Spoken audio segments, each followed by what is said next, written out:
Salut tout le monde, j'espère que vous allez bien. Moi ça va et joyeux Noël.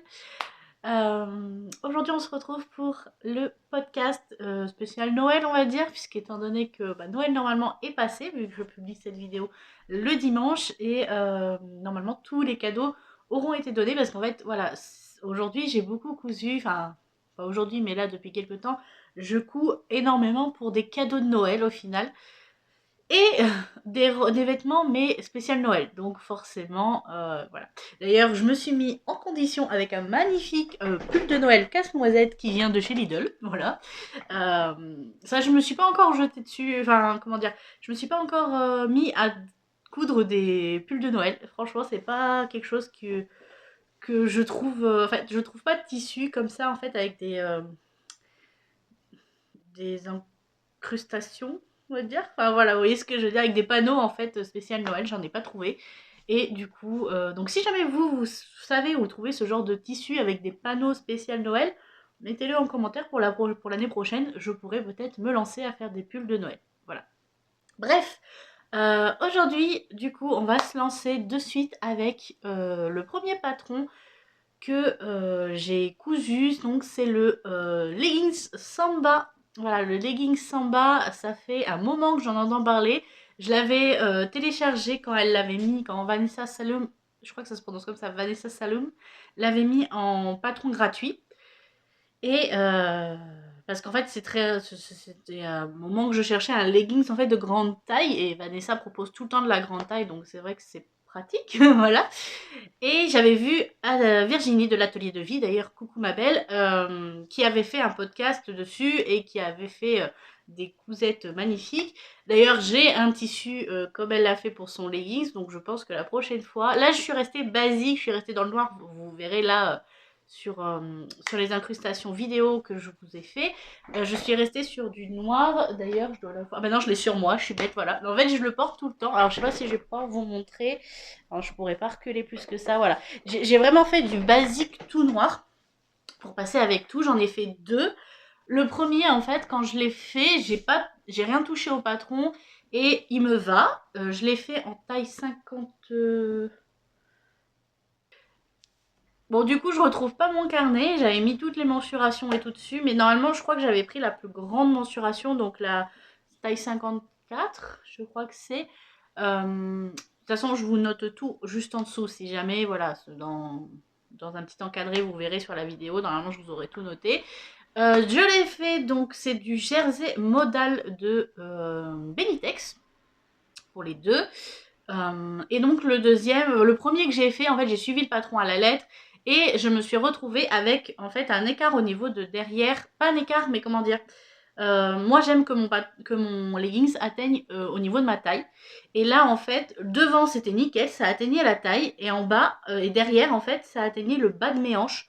Et du coup, ce qui arrive, voilà, quand on se baisse, quand ça atteint le bas des hanches, c'est qu'on voyait ma lune. Et ça me dérangeait un petit peu. Alors, je le porte quand même, parce que voilà, il est portable, hein, mais c'est vrai que j'évite de me baisser, ou je le porte sous une tunique, comme ça, je sais que je peux me baisser, c'est pas grave, après je remonte mon leggings, et puis voilà.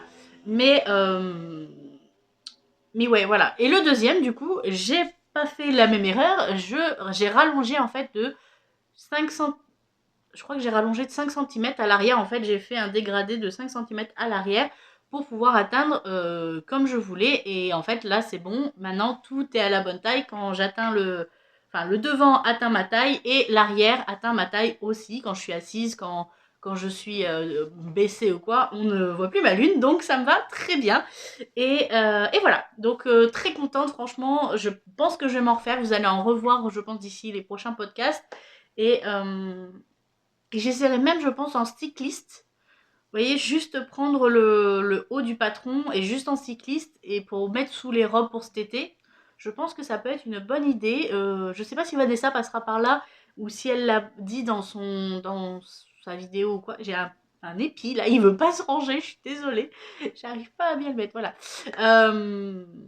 Oui, je disais, donc si Vanessa passe par là, si elle peut me confirmer qu'on peut le faire en cycliste en raccourcissant les jambes. Voilà, ça m'arrangerait. Voilà. Ensuite, donc, cousette de vêtements que j'ai fait, c'est ma robe de Noël. Donc, pour le réveillon de Noël, donc, le réveillon de Noël, donc le 24, en fait, on le passe chez ma belle-mère et c'est pull moche attitré, on va dire. Donc j'ai ma tenue de réveillon en fait avec un pull moche et un leggings de Noël. Donc là, ce sera pas très très glorieux, mais le 25 en fait, le jour de Noël, on a un repas avec le reste de la famille à mon chéri et du coup là, on va s'apprêter un petit peu plus. Donc je me suis fait une jolie robe. Oups, c'est tombé. Je me suis fait une jolie robe, voilà. Hop. Donc cette robe, j'ai vraiment galéré à la faire. Enfin, pas galéré. En soi, elle n'était pas si compliquée. Alors, il y a une doublure en fait. Donc je l'ai doublée, vous voyez. Donc là, il y a le tissu de chez Tissu Loli Shop. Donc le tulle dentelle noir. Et en fait, vous voyez, c'est légèrement transparent. Donc du coup, il fallait que je double au moins le haut. Et j'ai fait une sous-jupe. Donc je vais vous montrer sous la jupe. Voilà, vous avez la jupe dentelle et vous avez une jupe droite, quasiment droite. Et en fait, ce patron est composé de 4 patrons différents. Voilà, donc je vais vous dire un peu ça. Donc le haut, alors je vous montre plus, voilà, je vous ai fait des petites vidéos d'incrustation pour voir porter. Donc le haut est réalisé avec le haut de ma robe de mariée. Donc j'ai pris exactement le même patron. C'est le non pas McCall, c'est un Vogue, je vous mettrai l'image. C'est un Vogue Easy, mais je sais plus quel numéro. Donc en fait, c'était vraiment cette incrustation que si vous avez suivi la robe de mariée, voilà, j'ai refait cette incrustation avec les fronces en dessous et la ceinture en triangle que j'adore. Franchement, c'est vraiment quelque chose qui, j'ai remarqué, me met en valeur ma poitrine, met en valeur mes formes. Et c'est vrai que, bah, pourquoi ne pas en profiter. Ensuite, pour les manches, j'ai utilisé les manches de la Magnolia de Direndo. Voilà, donc deuxième patron, les manches de la Magnolia Direndo. Alors, à la base, je voulais des manches longues, sauf que il s'est avéré que je n'avais pas assez de tissu pour ça. Donc bon, j'ai dit tant pis, c'est pas grave, je vais faire les petites manches et je mettrai une petite veste, enfin un petit gilet par-dessus si jamais j'ai froid. Même si chez les grands-parents à mon chéri, il ne fait pas très froid. Je dois bien l'avouer, c'est très bien chauffé, donc ça devrait aller. Ensuite, pour la sous-jupe, j'ai utilisé le patron de la robe Mia. Donc la robe Mia de l'usine à bulles. Et j'ai utilisé juste la jupe telle qu'elle, j'ai rien touché. Franchement, nickel, c'est ce que je cherchais en fait. Je cherchais une jupe pas trop ample. Je voulais pas qu'elle vole en fait quand on tourne, mais je voulais pas qu'elle soit serrée genre jupe crayon. Vous voyez, je voulais un entre-deux et la robe Mia pour ça est parfaite en fait. Elle est parfaite.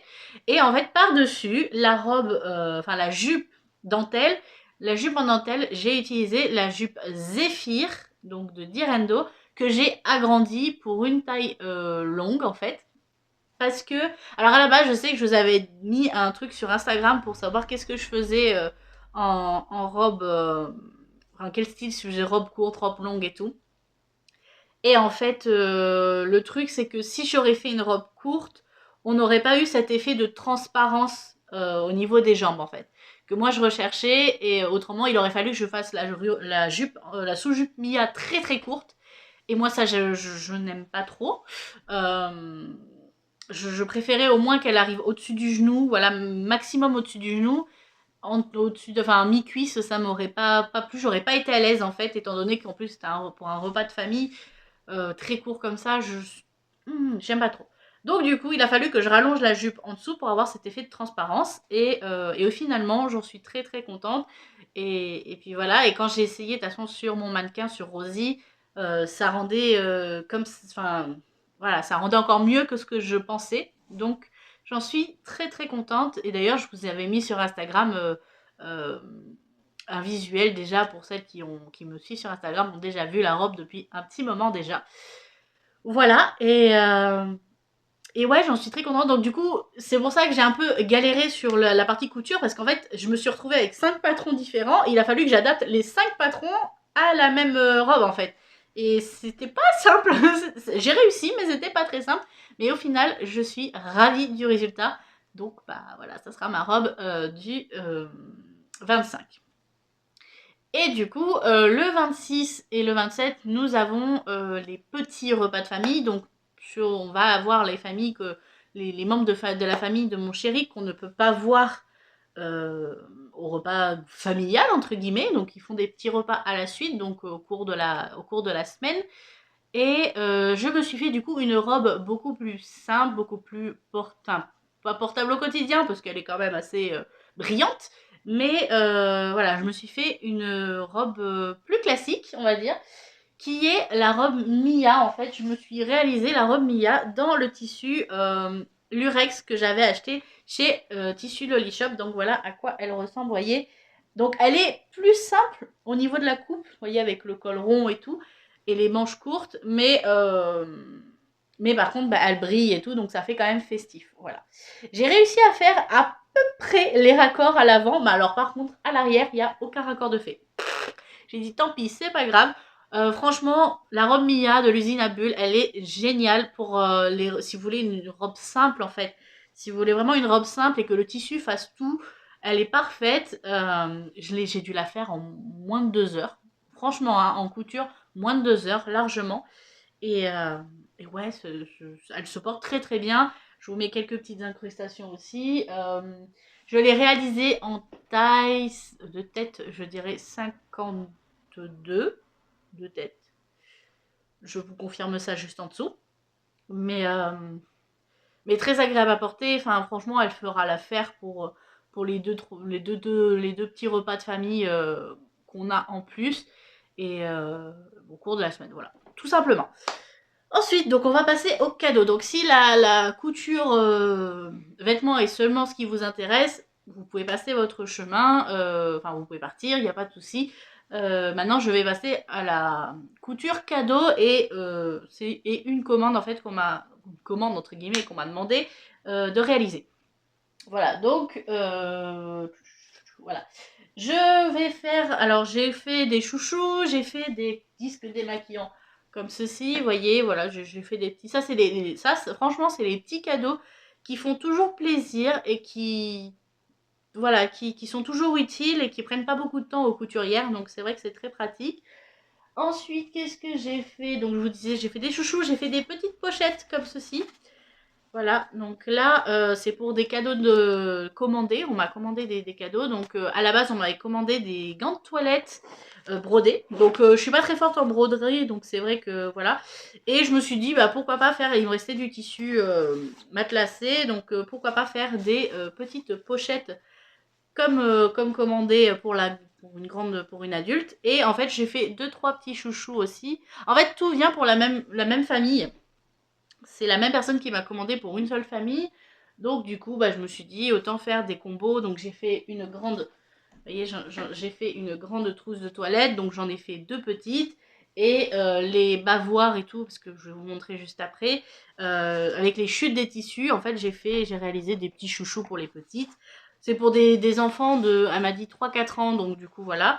Et j'ai réalisé donc des petits gants de toilette, voilà, tout simple, avec une broderie dessus. Alors je sais pas si la broderie va vraiment tenir, mais voilà, c'était... D'ailleurs j'ai bien galéré à les broder au passage. C'est pas simple de broder sur l'éponge mousse. Et voilà à quoi elle ressemble à l'intérieur. En fait j'ai utilisé le même tissu que celui-ci. C'est un coton double gaz qui vient de chez Benitex. Tous les tissus là viennent de chez Benitex de toute manière. Donc pareil pour le matelassé, pareil pour le coton. Et voilà, je vais vous montrer le coton un peu plus en détail sur les bavoirs, on les voit un petit peu plus. Donc j'en ai fait deux pour les deux petites qui m'ont été commandées. Voilà. Ensuite, donc je vous disais, j'ai fait une grosse trousse pour la maman, parce qu'en fait, d'après ce que j'ai compris, c'est pour un petit bébé. Donc je me suis dit, voilà, j'ai fait une trousse avec tous les cadeaux dedans. Comme ça, elle a juste à offrir ça avec un petit nœud ou un truc comme ça. Et puis, ça fait toujours plaisir. Et une trousse, c'est toujours utile. Une trousse de toilette, c'est toujours utile, c'est toujours utilisable pour diverses raisons. Donc voilà. Donc du coup, je vais vous montrer ce que j'ai fait pour le petit bout. Enfin, pour la petite. Donc j'ai d'abord réalisé une balle sensorielle, donc une balle de préhension, comme on a dit ça. Donc c'est une balle avec des trous en fait, où l'enfant peut venir attraper. Donc il y a du coton, il y a du minky à l'intérieur qui permet de, voilà, de travailler. Voilà, elle est toute molle et la petite pourra jouer avec dans quelques temps, parce que là elle est encore toute petite, mais c'est toujours utile une petite balle en jouet. Voilà, jouer avec elle, à l'attraper, voilà. Ça, c'est un cadeau très très bien si vous avez des petits bouts autour de vous. J'ai trouvé le patron sur Pinterest. Vous avez juste à taper balle de préhension et vous trouverez le système de couture et tout. C'est un peu, faut être un peu minutieux pour l'assemblage, mais en soi, ça se fait assez rapidement. Voilà. Ensuite, j'ai réalisé un petit doudou. Regardez-moi ça, c'est trop chou. Donc c'est un petit renard, un doudou carré, et sur l'arrière, j'ai brodé, alors on le voit pas bien à la caméra à cause de la lumière, mais j'ai brodé son petit prénom. Voilà, alors j'ai essayé de broder comme j'ai pu, mais bon, c'est pas... je suis pas très très douée pour la broderie, je dois l'avouer. Et en fait, en bas du doudou, on peut accrocher une sucette. Voilà, c'est un petit bouton pression, et on peut accrocher la sucette. Voilà, tout simplement. Hop. Donc j'espère que ça lui fera plaisir. C'est un petit cadeau, franchement, ça se fait. J'ai fait rapidement en plus, hein, ça n'a pas été très compliqué. Pareil, en fait, tous les patrons là que je vous montre, que ce soit la trousse, la balle de préhension, le, le petit renard, c'est tout sur Pinterest. J'ai tout trouvé sur Pinterest. Hop. Et ensuite, j'ai fait des petits bavoirs. Donc là, je me suis inspirée d'une image que j'ai trouvée sur Pinterest. Hop. Bon, c'est pas grave, je referai tout. Et en fait, j'ai fait des petits bavoirs festonnés. Voilà. Donc, un comme ceci, rose, avec un élastique, en fait, dans la coulisse, enfin, dans un petit bandeau. Comme ça, elle a juste à l'enfiler. Et comme ils sont très larges, elle peut les garder pendant des années, au moins jusqu'aux 2 ans de la petite. Donc, voilà, c'est... Hop, et j'en ai fait un deuxième dans le coton, que je trouve juste trop cute. Je vous l'avais montré de toute façon dans mon haul tissu. Il est trop beau. Regardez comment ça rend trop bien. Et du coup, de l'autre côté, le tissu éponge. Voilà. Donc, je trouve ça trop mignon. Et j'en ai fait, je crois, 5. Je crois que j'en ai fait 5 en tout. Donc voilà, ça fait un petit cadeau vraiment sympathique. Et en vrai, c'est vraiment, vraiment trop mignon. Je pense que ça, sur la boutique, je viendrai à en proposer à un moment ou à un autre quand j'aurai le temps. Mais parce que je trouve ça trop cute en fait. Il faudrait que je le propose en différents tissus et puis ça me permet de coudre un peu pour des bébés. Alors j'adore ça en fait. J'ai vraiment apprécié de les faire. J'ai un peu galéré quand même, je dois avouer, à trouver le sens, tout ça, enfin à bien faire le patron. Mais au final, je trouve ça trop cute. Je trouve ça trop mignon. C'est trop beau. Enfin, je suis désolée, mais c'est trop trop cute. Voilà, donc c'est tout, je crois. Après, j'ai fait d'autres chouchous, des trucs comme ça. Et en vrai, vous savez tous faire un chouchou, je pense. Toutes les couturières savent faire des chouchous. Donc je ne pense pas que vous ayez besoin que je vous montre ceci. Voilà, donc c'est vrai que j'ai pas tant cousu que ça. Après, je dois avouer qu'il y a beaucoup de coutures en fait que je fais pour les réalisations de ma boutique et du coup je veux pas vous les montrer pour le moment. Je pense que vous comprendrez pourquoi. Je les montrerai à l'ouverture de ma boutique. Je vous ferai une petite vidéo dessus et je vous montrerai un peu tout ce que j'ai préparé pour la boutique. Mais ça sera pas tout de suite. Je pense qu'il va me falloir encore un petit mois pour tout préparer. Donc voilà. Sur ce, je vous souhaite de passer d'excellentes fêtes. Si on ne se revoit pas d'ici le 1er, je vous souhaite une bonne année en avance. Enfin, je vous souhaite de passer de très bonnes fêtes avec vos familles et d'en profiter à fond. Voilà. Avant de partir, évidemment, si vous pouvez me laisser un petit commentaire, ça fait toujours plaisir. Puis ça m'aide au niveau de la chaîne, de l'algorithme YouTube et tout ça. Un petit pouce bleu, un petit commentaire, un petit j'aime, voilà, tout ce que vous pouvez. À vous abonner, ce n'est pas déjà fait, évidemment, pour me retrouver dans les prochaines vidéos. J'essaye de me tenir à une vidéo par semaine, tous les dimanches à midi. Voilà, donc sur ce, moi je vous fais des gros bisous et je vous dis à la prochaine.